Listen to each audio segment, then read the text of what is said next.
The Colorado River Delta in the Baja California desert.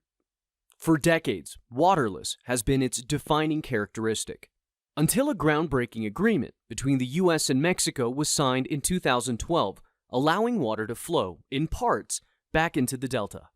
It's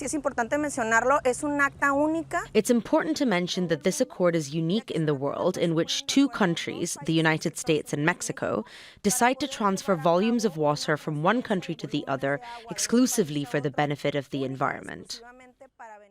The results of what happened when water was returned to the region speak for themselves. Gabriela Gonzalez, a scientist with the Sonora Institute, says since conservation efforts began, hundreds of acres of forest and wetlands have been restored. It's a long process, and for the last 10 years we have registered a change from 50 bird species in the delta, and 10 years after we have more than 360 bird species along the river, from the river all the way to the estuary where the river meets the sea. And here specifically in Laguna Grande we have registered more than 162 bird species. There's also footage now suggesting wild cats, including lynxes, are thriving, along with other endangered species like beavers, which had all but disappeared when water levels were critical. The viability of this renewed habitat, however, ultimately depends on a commitment from U.S. and Mexican partners to meet the demand for water. Environmentalists admit that there's simply not enough water for the Colorado River to flow freely all the way to the sea.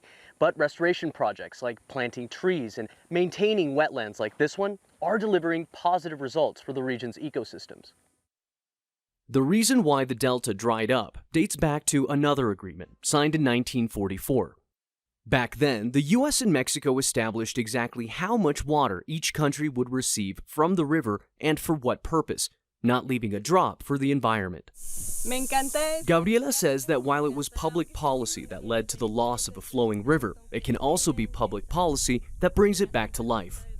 This place, Laguna Grande, or this project started as a dream, and 20 years later it's happening. So I can't imagine a flowing river, I can't imagine healthier ecosystems, and I can't imagine the river meeting with the ocean once again.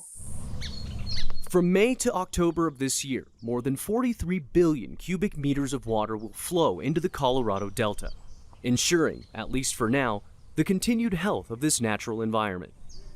Manuel Rapalo, Al Jazeera, the Colorado River Delta.